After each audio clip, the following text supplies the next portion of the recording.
এই যে 21 তারিখ ঢাকায় কনসার্ট করবে, পাকিস্তান থেকে শিল্পী এনে, ভালো কথা, দোজাহাজের অশেষ নাকি হাসিল করবে। মজার বিষয় হলো এই কনসার্টের মধ্যে যিনি গাইবেন তিনিও নাকি পয়সা নিবেন না, খুব প্রচার হচ্ছে, খুব লেখালেখি হচ্ছে। যিনি গাইবেন তিনি পয়সা নিবেন না, তাহলে যারা টিকিট কাটবে টিকিটের টাকা কি হবে? সব নাকি শহীদদের ফ্যামিলিকে দেওয়া হবে। আমি প্রথমবার পড়ার পর আমার গায়ের পোষণ দাঁড়িয়ে গেছে। শহীদের ফ্যামিলি, যে নিজের রক্ত ঢেলেছে জাতির জন্য, যে নিজের রক্ত ঢেলেছে জুলুম দূর করার জন্য, যে নিজের রক্ত ঢেলেছে জান্নাতে সবুজ পাখি হওয়ার জন্য, তার ফ্যামিলির ইজ্জত কি এতই মরে গেছে? আত্মসম্মান বোধ কি এতই পচে গেছে? ইগো এবং গায়রাতের কি এতই মরণ হয়েছে? এবার গানের পয়সা নিয়ে তার শহীদের রক্তের বিনিময় হিসাবে পকেটে ভরতে হবে? এর চাইতে বড় আফসোসের বিষয়, লজ্জার বিষয় কি হতে পারে? আমি তো এখনো মনে করি শহীদের ফ্যামিলি যারা আছে, অন্তত আমার কথাটা যাদের পর্যন্ত পৌঁছবে মিডিয়ার জরিয়া, একজন শহীদের ফ্যামিলির কানেও যদি পৌঁছে, আমি মনে করি আপনার ভেতরে ঈমান রাখেন, ন্যূনতম আত্মমর্যাদা বোধ, বিবেক যদি থাকে আপনার, ওই পয়সাগুলো হাতে পেলে যে নিয়ে যাবে আর মুখের উপর ছড়ে না। আল্লাহ তাআলা যখন রিজিকের মালিক, ওই গানের পয়সা নিয়ে, বাজনার পয়সা নিয়ে ইনশাআল্লাহ পেট চালাতে হবে না। কপালে আল্লাহ যা লিখে রেখেছে ইজ্জতের সাথে দিবেন ইনশাআল্লাহ। একটা দানা বাকি থাকতে আজরাইলের ক্ষমতা নাই, জান কবজ করবে, আর সেখানে গানের পয়সা নিয়ে পেট চালাতে হবে। ঠিক এই জন্য বুঝি সে দান দিয়েছে, আর এটুকু যদি পয়সা পাও বিনিময়ে কি লাভটা হবে? আজিব আজিব তামাশা। গুনাহ করবে তো করবে, গুনাহের উপর আবার নেকের লেভেল লাগবে। শহীদরা দান করলে, ফ্যামিলির দান করলে সব হবে, ভালো কথা। তো ঠিক আছে, এই যে বিজয় দিবসে যে পরিমাণ ফুল অপচয় করে, আরো বিভিন্ন দিবসে যে পরিমাণ ফুল অপচয় করে, সবগুলোর টাকা মিলালে কয়েক কোটি টাকা, কয়েক কোটি টাকা। এই টাকাগুলো দেওয়া না শহীদদের ফ্যামিলিকে। ওই সালাম বরকত, রফিক জব্বারের নাম তো বহুত বললাম, তাদের ফ্যামিলির কেউ না কেউ তো বেঁচে আছে, কেউ না কেউ তো বেঁচে আছে। খেয়ে আছে নাকি না খেয়ে আছে কোনো খবর আছে তোমার? পারলে ওদেরকে দেবে। এটা খাম্বার সামনে ফুল দিলে কি হবে? যদি এমন হতো 1 কেজি ফুল দিলে কবরে একদিন সুখ থাকে, আলহামদুলিল্লাহ, বহুত বড় প্রাপ্তি। না 1 মন ফুল দিলে মোটামুটি 1 মাস মায়ের বন্ধ থাকে, না মাশাআল্লাহ, বহুত বড় কামিয়াবি। যদি কিছুই না হয় তুমি ফুলগুলো দিয়ে কি হবে? সকালে দিবা, সন্ধ্যাবেলা ঝাড়ু দিয়ে গিয়ে ফেলে আসবে। আরো কি আজিব আজিব তামাশা। কেউ মারা গেলে 1 মিনিট দাঁড়ায় নিরাপত্তা পালন করে। কেন রে ভাই? 1 মিনিট কেন, 1 ঘন্টা নিরাপত্তা পালন করবো, সমস্যা নাই, কিন্তু এর বৈজ্ঞানিক উপকার কি আর ধর্মীয় উপকার কি, দুইটাই ক্লিয়ার করো। তোমরা তো আবার বেশি ধর্ম টর্ম মানো না, বিজ্ঞান বিজ্ঞান বলতে বলতে মুখে ফেনা তুলে ফেলো। এভাবে 1 মিনিট কেন, 10 মিনিটও যদি দাঁড়ায় থাকি, প্রয়োজনে মাথা নিচে দিয়া পা উপরে দিয়া দাঁড়ায় থাকি, এতে কি উপকার হবে মরা লোকটার? বললে বলো না। যদি উপকার কিছু নাই হয় অন্তত দোয়ার আয়োজন করো, যদি উপকারিত নাই হয় অন্তত এতিম মিসকিনের খেদমত করো, যদি উপকার নাই হয় অন্তত ইসলামপুরের মাহফিলে এসে হুজুরদের অনুরোধ করে যদি দোয়া করে, এতে কাজ হবে। কিন্তু বেটা রাম ছাগল কোথাকার, এভাবে মিনিটের পর মিনিট সোজা দাঁড়ায় থাকলে কি হবে? আবার মাঝে মাঝে মোমবাতি জ্বালায়, চেতনা মোমবাতি জ্বালায়, এটা তো আগুন পূজা। আগুন পূজার সাথে মিলে না?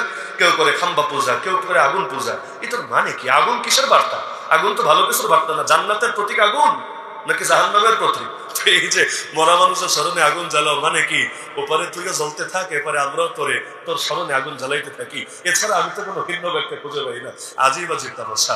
এই তো গেল 1 শ্রেণীর বেদাত, মানে এগুলো নিজেরা নিজেরা আমল আবিষ্কার করে দেশপ্রেমের নামে, চেতনার নামে। বৈশাখে দেখবেন মঙ্গল শোভাযাত্রা করে, এই 14 এপ্রিল, বেশি দিন বাকি নেই, 4 মাস পরেই দেখবেন মঙ্গল শোভাযাত্রা করে। তোরা কি মঙ্গলে বিশ্বাসী? এবাদত বন্দেগী করলে মঙ্গল আসবে এই রীতিতে বিশ্বাসী? বলবে না। মঙ্গল শোভাযাত্রা করে কার কাছে মঙ্গল চাস? তোরা তো আল্লাহ মানিস না। আল্লাহ যখন মানুষ না, মঙ্গল চাষ কার কাছে? আরে এসো হে বৈশাখ, এসো এসো, এভাবে বললে মঙ্গল আসবে। এই কথা কোন দেশের বিজ্ঞানে বলা আছে? এটা কি মেড ইন চায়না বিজ্ঞান, না মেড ইন জাপান বিজ্ঞান, মেড ইন লন্ডন বিজ্ঞান, না মেড ইন আমেরিকা বিজ্ঞান? এই বিজ্ঞান আসলো থেকে? বিজ্ঞানের নামে সব অপবিজ্ঞান। এইগুলোই চালানো হচ্ছে সোনার রূপার হীরা বাংলাদেশে, আর এগুলো আমাদেরকে সহ্য করে আজও পর্যন্ত চুপচাপ দেখতে হচ্ছে। এই যে কথা বলছি না, এই কথাগুলাই বিগত দিনে বললে, এতটুকু পর্যন্ত বললে অনেকের খবর হয়ে যায়। কিরে এই হুজুর কেমনে আসলো? এই হুজুর এই কথাগুলো কিভাবে বলছে মাহফিলে? অবস্থা খারাপ হয়ে যেত। দিন পরিবর্তন হয়েছে আলহামদুলিল্লাহ। অতীতের দিনেই তো বলেছি, আর এখন তো বলতে আর কোনো বাধাই নাই। অতীতের দিনগুলোতেই বলেছি, কারণ কেউ না কেউ তো বলতে হবে। আর আমি মনে করি সবাই মিলে যেদিন বলতে শুরু করবে, ওদিন বাংলার জমিনে আলো জ্বলবেই জ্বলবে। তাহলে আল্লাহ রাসূল সাল্লাল্লাহু আলাইহি ওয়াসাল্লামকে পূর্ণাঙ্গভাবে ধারণ করতে হবে, রাজনীতিতে, অর্থনীতিতে, বিচারাচারে, আইন কানুনে। ওই প্রসঙ্গে বলছিলাম যে সালমানকে রাদিয়াল্লাহু আনহুকে বলছে, তোদের নবী দেখি সব শিখায়, কেমনে বাথরুম করবি তাও শিখায়। আল্লামাকুম নাবিয়্যুকুম কুল্লা শাই হাত্তাল ফিরা। ওরা বলছে পচানোর জন্য, তিনি এটাকে নিয়ে নিলেন ভালো অর্থ। ওই মাঝে মাঝে অনেকভাবে জবাব দেওয়া যায়। আরবিতে জবাবের বহু প্রকার আমাদের উস্তাদরা শিখায়, জবাবিল জামি, জবাবে তাসলিমি, বহু টাইপের জবাব টবাব থাকে। যেমন ধরেন এখন গালি দেয় জঙ্গি, আপনি উদাহরণ হিসাবে আপনি গালিটা ঘুরাই দিলেন, জন্ম মানে যোদ্ধা, জঙ্গি মানে যোদ্ধা, আর যোদ্ধা মানে তো হলো সাহসী, হিম্মতকারী। তাহলে জঙ্গি শব্দটা গালি হয় কিভাবে? জঙ্গি বিমান, এটা তো গালি না, বরং তো ফাইটাররা বলে জঙ্গি বিমান, ভালো কথা। তাহলে জঙ্গি মানে যদি হয় যোদ্ধা, তুই আরেকজনটা যোদ্ধা বলে গালি দাস কিভাবে? তুই কাপুরুষ, অর্থ তো এটাই দাঁড়ায়। আরেকজনকে জঙ্গি বলার মানে তুমি কাপুরুষ, অর্থ তো এটাই দাঁড়ায়। তুমি যদি সুপুরুষ হতা তাহলে নিজেরাও জঙ্গি বলতা, নিজেরাও তুমি যোদ্ধা বলতা, নিজেরাও সাহসী বলতা। নুরুদ্দিন জঙ্গি, যদিও নাম হলো জিনকি, আর ওই তুরস্কের উচ্চারণ বলে জেঙ্গি, কিন্তু বাংলাদেশে প্রসিদ্ধ হয়ে গেছে নুরুদ্দিন জঙ্গি, ইমাদুদ্দিন জঙ্গি। ওই জঙ্গি বললে এটাও কি জঙ্গিবাদের জঙ্গি মনে হয়? নিঃসন্দেহে হয় না। তাহলে এই শব্দ দিয়ে আবার গালি হয় কিভাবে? মৌলবাদী বলে মাঝে মাঝে গালি দেয়, অনেক সময় গালিটা ঘুরায় দেয়, যদিও সুন্দর না জিনিসটা।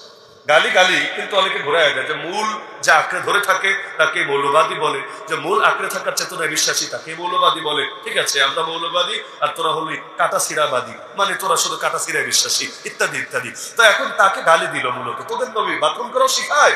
তিনি বলেন, হারে, নবী আমাদেরকে শিখিয়েছেন, কপাল এমন একটা নবী পেয়েছি যে নবী আমাদেরকে সব শিখিয়েছেন। তিনি শিখিয়েছেন যখন বাথরুম করব, বুকটাও যাতে কেবলার দিকে না দিই, পিঠটাও যাতে কেবলার দিকে না দিই, তিনটা ঢিলা যাতে ব্যবহার করি, এবং গোবর দিয়া বা হাড্ডি দিয়া যাতে ময়লা পরিষ্কার না করি। ও বলল পচানোর জন্য, আর তিনি সুন্দর ব্যাখ্যা দিয়ে দিলেন, এমনকি বিস্তারিত মাসালা মাসাইল সহকারে বলে দিলেন। এবার চিন্তা করেন যে ইসলাম কিভাবে বাথরুম করবেন শেখালো, কিভাবে স্ত্রী সহবাস করবেন শেখালো, কিভাবে দাঁত পরিষ্কার করবেন, কিভাবে জামা কাপড় পরবেন, কিভাবে খাবেন, কিভাবে বসবেন, কিভাবে ঘুমাবেন, কিভাবে হাঁটবেন, কিভাবে চলবেন, কিভাবে কথা বলবেন, সব শেখালো। ওই ইসলাম রাজনীতি শেখায় নাই, অর্থনীতি শেখায় নাই, বিচারাচার শেখায় নাই, আইন কানুন শেখায় নাই, সভ্যতা শেখায় নাই, সংস্কৃতি শেখায় নাই। এই গাঁজাখুরি কথা মাথায় আসে কিভাবে? ন্যূনতম কমন সেন্স থাকলেও তো বুঝে আসে যে ইসলাম ছোট ছোট জিনিস শিখিয়েছে, বড় বড়টা আরো বেশি শিখিয়েছে। তাহলে ইসলাম যেহেতু পরিপূর্ণ, নবীকে পূর্ণাঙ্গ ভাবে মানা দরকার আছে নাকি নাই? আমি বাংলাদেশের জন্য নাস্তিকতাকে বড় সড় চ্যালেঞ্জ মনে করি, বাস্তবে। কারণ নাস্তিকতা এই মাটিতে সফল হয় নাই, হচ্ছে না, হবেও না ইনশাআল্লাহ। অন্তত এই প্রজন্মকে নাস্তিকতা গিলাতে পারে আইডি দিয়ে, এবং বিভিন্ন জায়গায় লুকায় লুকায় গর্তে থেকে থেকে ইসলাম নিয়ে বিভিন্ন ফাইজলামি করে। খালি আসুক না, গ্রামে আসুক, শহর বাদ দেন। যে গ্রামে ঠিকমতো রাস্তাঘাটও নাই, যেমন ধরেন দিরাই ধরেন, বাংলাদেশ সিঙ্গাপুর হয়েছে, এটা বুঝতে চাইলে দিরাই যেতে হবে। গোপালগঞ্জ গেলে বোঝা যাবে না বাংলাদেশ সিঙ্গাপুর হয়েছে। প্রকাশ্যে বলছি, কেউ যদি আসলে বাংলাদেশ সিঙ্গাপুর হয়েছে বুঝতে চায়, তাহলে এই ছাতকের ওই যে পাশে দোয়ারা বাজার আছে, দোয়ারা বাজারেও যে দেখতে পারে। তারপর ওদিকে মধ্যনগর আছে, ধর্মপাশা আছে, আবার দিরাই আছে মাশাআল্লাহ, বিশেষ করে তারাপাশা এবং আশপাশের যে এলাকাগুলো আছে, আমি যেগুলো চিনি আর কি, এগুলোতে যদি নেত্রীকে আনা যেত এবং বাইরেও হেলিকপ্টার দিয়ে না, তাহলে বুঝতে আসলে বাংলাদেশ সিঙ্গাপুর না, এর চাইতেও বেশি কিছু হয়ে গেছে।